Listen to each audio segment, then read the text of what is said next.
राम भारत की आस्था है, राम भारत का आधार है, राम भारत का विचार है, राम भारत का विधान है, राम भारत की चेतना है, राम भारत का चिंतन है, राम भारत की प्रतिष्ठा है, राम भारत का प्रताप है, राम प्रवाह है, राम प्रभाव है, राम नेति भी है, राम नीति भी है, राम नित्यता भी है, राम निरंतरता भी है, राम विभु है, विशद है, राम व्यापक है, विश्व है, विश्वात्मा है।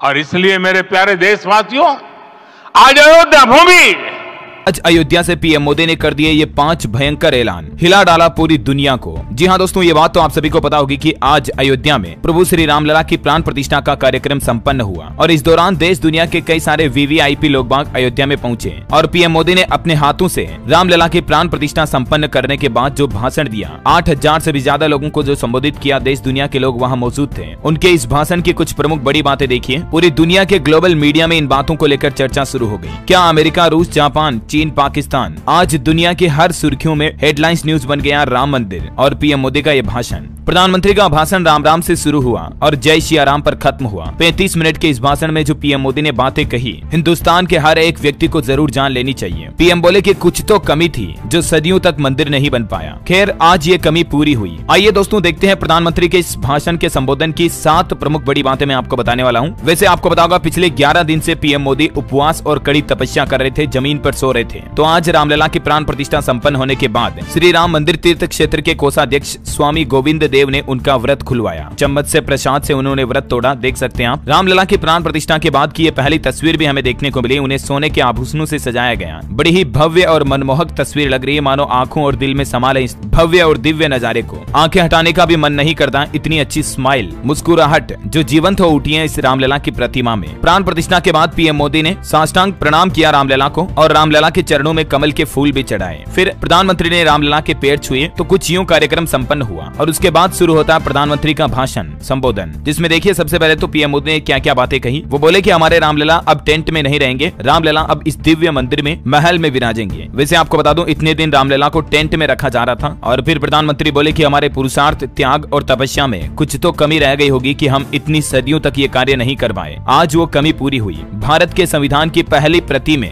भगवान राम विराजमान है। इन कुछ बातों के सिलसिले के साथ पीएम मोदी का भाषण शुरू होता है और आइए देखिए प्रधानमंत्री के भाषण की 7 प्रमुख बड़ी बातें। सबसे पहले अपने भाषण की शुरुआत में पीएम मोदी बोलते हैं, आज हमारे राम आ गए हैं। सदियों की प्रतीक्षा के बाद हमारे प्रभु राम आए हैं। मेरा कंठ अवरुद्ध है, मेरा शरीर स्पंदित है और ये क्षण बड़ा ही अलौकिक है। ये पल पवित्र है। 22 जनवरी 2024 का ये सूरज अद्भुत आभा लेकर आया है। ये तारीख नहीं बल्कि ये नए काल चक्र का उद्गम है। हमें सदियों के धैर्य की धरोहर मिली है। मैं दिव्य चेतनाओं को कृतज्ञता पूर्वक नमन करता हूँ। अयोध्या और देशवासियों ने सैकड़ों वर्षों का वियोग सहा है। मैं भारतीय न्यायपालिका का आभार व्यक्त करूंगा जिसने न्याय की लाज रख ली। सुप्रीम कोर्ट के फैसले पर पीएम मोदी ने ये बात कही। फिर प्रधानमंत्री बोले कि रामलला के मंदिर का निर्माण शांति और सद्भाव का प्रतीक है। राम मंदिर आग नहीं बल्कि ऊर्जा का प्रतीक है। कई लोग जो राजनीतिक मुद्दों से जोड़कर रामलला का मंदिर बनने पर आग लगने जैसी घटनाओं की बातें करते थे, पीएम मोदी ने उन्हें मुंहतोड़ जवाब देते हुए कहा कि राम आग नहीं बल्कि राम ऊर्जा है। राम समस्या नहीं बल्कि राम समाधान है। रामलला की प्रतिष्ठा वसुदेव कुटुंबकम के विचार की प्रतिष्ठा है। ये मानवीय मूल्यों और सर्वोच्च आदर्शों की प्राण प्रतिष्ठा है। राम भारत की आस्था है, राम भारत का आधार है, राम भारत का विचार है, राम भारत का विधान है, राम भारत की चेतना है, राम भारत का चिंतन है। इन बातों के सिलसिले से पीएम मोदी ने अपना भाषण शुरू किया और भाषण के संबोधन में सबसे पहली बड़ी बात उन्होंने यही कही कि आज की तारीख को हजारों सालों तक याद रखा जाएगा। ये कैलेंडर पर लिखी सिर्फ एक तारीख नहीं बल्कि नए काल चक्र का उद्गम है। आगे प्रधानमंत्री कहते हैं कि देश में आज दीपावली मनाई जा रही है। आज गांव-गांव कीर्तन संकीर्तन हो रहे हैं, स्वच्छता अभियान चल रहा है। देश फिर से दिवाली मना रहा है। आज शाम घर घर राम ज्योति जलेगी। पीएम बोले कि कल मैं धनुष कोडी में था। जिस घड़ी राम समुद्र पार करने निकले थे उसे काल चक्र बदला था, अब काल चक्र फिर बदलेगा। मैं सौभाग्यशाली हूँ कि अनुष्ठान के दौरान सागर से लेकर सरयू तक की यात्रा करने का मौका मिला। राम भारतवासियों के मन में विराजे हुए हैं और किसी के मन को छुएंगे तो एकत्व की अनुभूति होगी। मुझे देश के कोने कोने में रामायण सुनने का अवसर मिला। आगे प्रधानमंत्री ने सभी राम भक्तों को नमन किया, कार सेवकों को भी याद किया पीएम ने कहा कि ऋषियों ने कहा है जिसमें रम जाए उसी में राम है। हर युग में लोगों ने राम को जिया है, हर युग में लोगों ने अपने अपने शब्दों और अपनी अपनी तरह से राम को व्यक्त किया है। ये राम रस निरंतर बहता रहता है और आज के इस ऐतिहासिक समय में देश उन व्यक्तित्वों को भी याद कर रहा है जिसकी वजह से ये शुभ दिन देखने को मिल रहे हैं। प्रधानमंत्री कहते हैं कि हम उन अनगिनत कार सेवकों और संत महात्माओं के ऋणी हैं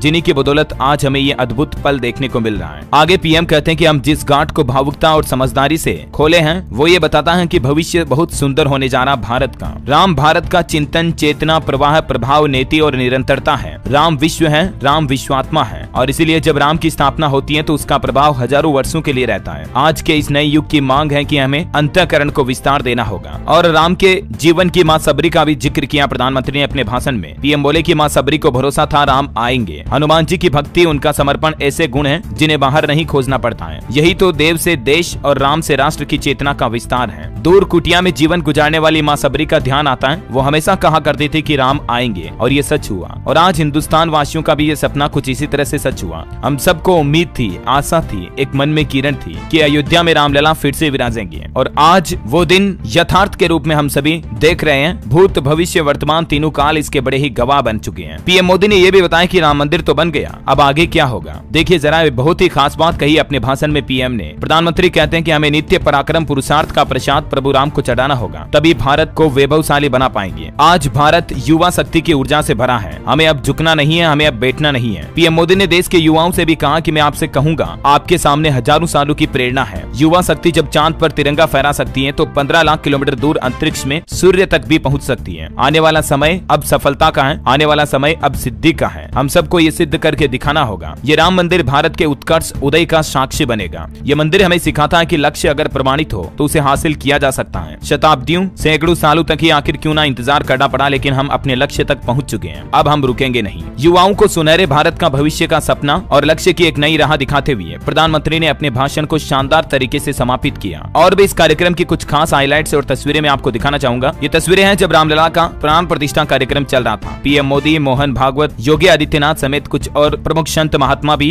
गर्भगृह में मौजूद थे। बड़ी ही दिव्य और अलौकिक जीवंत प्रतिमा नजर आ रही प्रभु श्री राम की। ये देख सकते हैं आप, मानो जी करता है कि आंखों में संभालें इस छवि को। प्राण प्रतिष्ठा के समापन के बाद कुछ प्रमुख संतों ने हजारों लोगों को संबोधित किया। फिर योगी आदित्यनाथ भी संबोधित करते हैं और फिर मोहन भागवत ने भी संबोधन दिया। फिर बारी आती है जब प्रधानमंत्री की, तो उन्होंने अपने भाषण के साथ पूरे देशवासियों में एक जोश और एक नई ऊर्जा का संचार किया। वाकई में इतिहास इन क्षणों का हमेशा हमेशा के लिए गवाह बनेगा कि हिंदुस्तान ने हमेशा अपने लक्ष्यों को पूरा किया है, सत्य और नेक की भावना के साथ। फिर आज के कार्यक्रम की सबसे शानदार बात ये देखने को मिली कि पीएम मोदी ने जटायु की प्रतिमा का अनावरण किया और उसके बाद प्रधानमंत्री राम मंदिर को बनाने वाले श्रमिकों से मिलते हैं और न सिर्फ मुलाकात की बल्कि श्रमिकों के ऊपर अपने हाथों से पुष्प वर्षा भी की। ये देख सकते हैं आप, पीएम मोदी खुद एक बांस की टोकरी में गुलाब के फूल लिए हुए हैं और यहाँ पर सभी श्रमिक बैठे हुए हैं। इन्हीं के हाथों, इन्हीं के कर कमलों की वजह से आज ये श्री रामलला का भव्य मंदिर, भव्य महल बन पाया है। उन सभी श्रमिकों को दिल से सम्मान देते हुए पीएम मोदी ने उन पर पुष्प वर्षा की। यही बात इस कार्यक्रम की सबसे शानदार खूबसूरती दर्शाती है कि प्रधानमंत्री हर एक व्यक्ति, चाहे दलित हो, छोटा हो, बड़ा हो, उनके प्रति समान भाव अपने दिल में रखते हैं। इसी के साथ ये कार्यक्रम बड़ी ही हर्षोल्लास, खुशी और मंगल कामनाओं के साथ संपन्न हुआ। आप सभी देशवासियों को भी ढेर सारी शुभकामनाएं रामलला के अयोध्या वापस आने की खुशी में। दोस्तों, प्रण लीजिए कि जीवन में जितना हो सके जल्दी से जल्दी हम सबको एक ना एक बार तो अयोध्या जाना ही है। जितनी बार जाओ उतना कम है, लेकिन जीवन में एक बार तो ये 4 धामों की तरह 5वां धाम जो बन चुका है हमारे देश में, हम सभी को विजिट करना है। इसी के साथ ही कमेंट बॉक्स में जय श्री राम लिख दीजिए फटाफट से और प्रभु श्री राम की कृपा आशीर्वाद हम सब पर बना रहे। तो इस वीडियो पर एक लाइक भी कर दीजिएगा, फटाफट से दिल से लाइक करके कमेंट कर दो।